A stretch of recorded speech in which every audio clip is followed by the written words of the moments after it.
Hey learning enthusiasts, Professor Leis here. In this video, I want to walk you through the prompt for major essay project number 2. So let's go ahead and jump into this. Find a written text that argues an opposing position to yours on a social or political issue about which you hold a strong opinion. In an essay of at least 4 full pages, approximately 1,000 to 1,200 words in length, explain to readers why the author of the text holds the position they do and what values connect to their position, using background information and textual evidence to support your claims. In Understanding Arguments and Reading Them Critically, Chapter 1 of Everything's an Argument, Andrea Lunsford and John Ruskovich write, rhetorician Krista Ratcliffe recommends that we all learn to listen rhetorically, which she defines as a stance of openness you can take in relation to any person, text, or culture.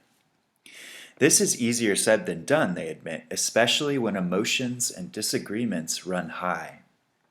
However, it is essential when we seek to understand arguments with which we disagree. Lunsford and Ruskovich go on to write, learning to listen rhetorically and beginning to find some small commonality is usually a better way to argue constructively than plunging right in with accusations or dramatic claims. So some parameters, specific parameters for this. You are not arguing for or against the author's position in your selected written text. Instead, you are challenged to listen rhetorically to the opposing viewpoint to determine the underlying values this writer holds that would motivate or influence their argument.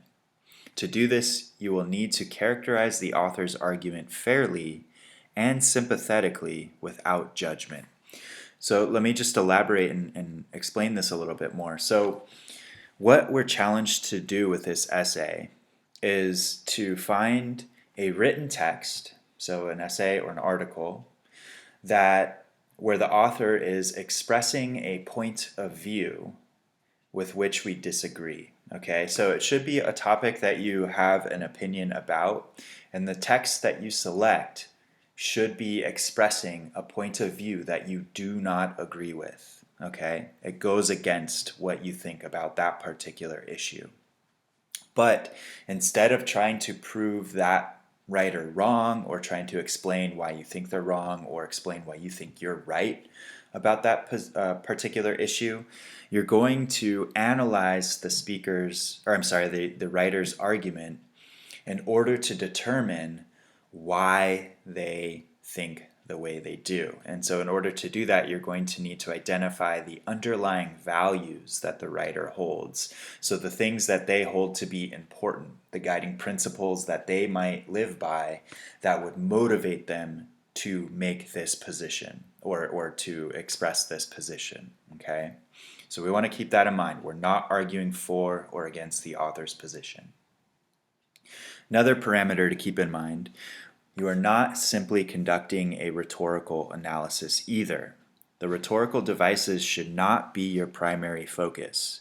Your primary focus is on the values the writer holds. Although you will likely pay attention to the ways the rhetorical devices work in the writer's argument as you conduct your analysis of the underlying values, you should not use the words ethos, pathos, logos, or kairos in your essay. So this is something else to keep in mind. Major essay project number 1 was a rhetorical analysis. We are examining the rhetorical choices of the speaker in that TED Talk to determine the effectiveness of their speech. In this essay, we're not conducting a rhetorical analysis in that we're trying to look at the rhetorical choices necessarily. What we're trying to do is analyze the motivation for why this writer holds the position that they do. What's below the surface of their argument that would point to the beliefs and principles and morals and values that that writer might hold? Okay, so that is what we're primarily tasked with in this particular essay. Okay, so we're not arguing for or against the ideas contained in the essay. We're not conducting a rhetorical analysis in that we're looking at the writer's rhetorical choices necessarily. In order to find our source, we're going to want to use opposing viewpoints, or Gale in context. This is a database that we have access to as students through the library. So we're going to use this database in order to find our source. So here are the parameters for our sources. So number one, it should be a written text, meaning that it is an article or essay. So it needs to be in print form, written text. It should not be a visual text or an oral text. So it shouldn't be a video, and it shouldn't be some sort of sound recording. That's not what we're looking at. We're looking at a written article or essay. Next parameter is that it should be on an issue that you care strongly about and have a great interest in. So it should be something that you care about. Okay, so whatever the issue is, it should be something that you care about. And then finally, the writer needs to espouse or express a point of view with which you disagree. If you agree with the writer's position, then you should not select that source. Okay, so the writer should be expressing a point of view or an opinion about the issue that you disagree with. Okay, keep that in mind. This essay project is your chance to put into practice all of the concepts we've been reading and learning about so far this term. Be sure to review your notes and reread important selections we've covered from Everything's an Argument. Resist your familiar habits and practices as writers. Try something new and exciting. Follow your curiosity. Take risks and attempt to have fun while composing this essay. So keep these things in mind. So a little bit more context just to clarify. There's a video that will walk you through the process of how to access opposing viewpoints, Gale, and context. So after watching this video, you're going to want to take a look at that other video where I detail the process for how to find the source that you will select for major essay project number 2. Okay. So for this major essay project, these are the challenges that we are working with here. Okay, so we're challenged to compose an introduction that follows the introduction guidelines for major essay project number 2. So this is a document that explains how I want you to compose your introduction for this essay project. So you're going to want to make sure that you take a look at that in one of our future modules. Okay, so it's very important that you follow that, because it's a way I want you all to practice this particular way of introducing sources, because it's a very effective way. So we're going to do this for our introduction. We're challenged to write an essay with a coherent and purposeful structure and organization that resists the limiting nature of the 5-paragraph essay structure. So in other words, it does not follow the 5-paragraph essay structure. Okay, so remember, we're moving beyond that. It's a very limiting form, and so we're trying to honor the sophistication of our ideas by reflecting that in the structure of our essays. It should be more sophisticated than the 5-paragraph essay structure. That said, though, it still should have a coherent and purposeful structure and organization. We're challenged to include specific and relevant examples and textual evidence from our selected written text to develop our essay's central point. So in order to do this successfully, we're going to need to include specific details from the article that we're analyzing. We're going to need to include specific quotations from the article that we're analyzing to support our analysis in our essay. We're challenged to integrate quotations effectively using signal phrases and providing context or background information to introduce these quotations.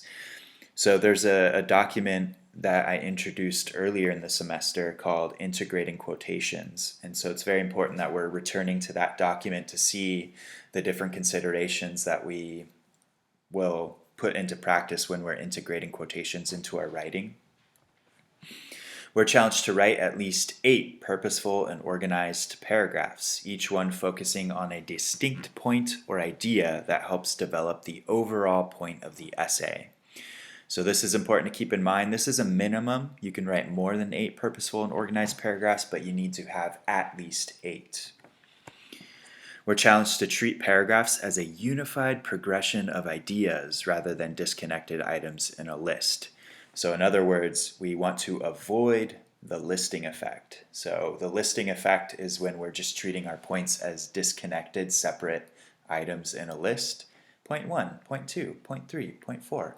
We want to avoid that and instead think of our organization and the points in our essay as links in a chain that are all connected, right? So how does one idea lead into the paragraph that follows? And on down the line, everything should be connected in that way. We're challenged to show a strong awareness of audience and purpose. In other words, we want to consider our rhetorical situation. So what are we trying to accomplish with this essay project? Who are our audience members and what are the expectations that those audience members have? How do we meet those expectations in the way that we are composing our essay? All of these things are very important for each writing task that we're faced with. We're challenged to have a conclusion that does not simply summarize the main point, but instead addresses the so what question. Okay, so remember, an effective conclusion is going to focus on addressing the so what question. In other words, underscoring the significance of these ideas. So why do these ideas matter? What's the overall significance? What can the reader take away from this essay? So these are the things that we want to underscore or emphasize in our conclusion, not just summarizing our main points. Remember, that's a carryover the 5-paragraph essay structure. So instead, we want to focus on underscoring the significance of these ideas. We're challenged to create a purposeful title that alludes to the focus of the essay and follows the title, subtitle format. So this is a mode of titling in academic essays or academic situations, and so we want to practice that. So that's the kind of title we're challenged to have in this essay. We're challenged to show ownership and pride over our work, taking care to eliminate major or distracting spelling, grammatical, and typographical errors. So remember, whether we like this reality or not, the work that we produce and put into the world is going to be a representation of us as people. And people judge us based on that work, right? Whether we like that or not. So, in order to make sure that we are producing things that will be good representations of us as people, we want to make sure that we're taking care of those things, right? So we're taking responsibility over the work we produce. We are demonstrating ownership and demonstrating pride in our work. So we're taking care of it. We want to show our readers that we care about the work that we're producing. So it's important to do that. And then we're challenged to format our essays according to MLA guidelines, 12-point Times New Roman font, double spaced for the entire document, so no extra spaces between your title and then your first paragraph, no extra spaces between any of your paragraphs or anything. Double spaced the entire document. 1-inch margins on all 4 sides, so top, bottom, left, right should only be 1 inch. And then we're going to need to have a properly formatted works cited page because we will be quoting from a source. So it's important that we're citing it in our works cited page. So the due dates for this essay project, what we're working with here, our brief analysis of our written text is due Sunday, the 3rd of October, and that should be approximately 250 words in length, and that'll be due through Canvas by midnight. And this is just a way for you to get introduced to or immersed into the article that you'll be analyzing. So it's really important that we're not wasting any time in finding the source that we want to analyze in this essay. So our first brief analysis of it will be due the 3rd of October. Draft 1 is due Sunday the 10th of October, and that will be 2 full pages in length. Draft 2 is due Sunday the 17th of October. That will be 3 full pages in length. The polished draft is due Sunday the 24th of October, and then that will be the 4 full pages. And then, of course, just as we did with Major Essay Project number 1, we want to submit our cover letter, which is a way for you to indicate to me, as your primary reader, what you're trying to accomplish in the essay, what you want me to focus on in my feedback. Just as with Major Essay Project number 1, it's really important that you're submitting all of the components for this essay project in order for it to be considered complete. So that includes the brief analysis, it includes draft 1, draft 2, polished draft, and the cover letter. So all 5 of these components must be submitted according to the due dates if this essay project is going to be considered complete. Okay, so we want to keep that in mind. Also, obviously, if you do need an extension on any of these, you know the policy, that's fine, but we want to make sure that we're not neglecting to submit any of these components. Otherwise, the project will be deemed incomplete. We don't want that. All right, so if you have any questions, please let me know. You can message me on Canvas, drop into our virtual office hours on Tuesday afternoons, 1 to 2. All right, y'all. Well, I'm looking forward to reading your first drafts and getting going with this essay project.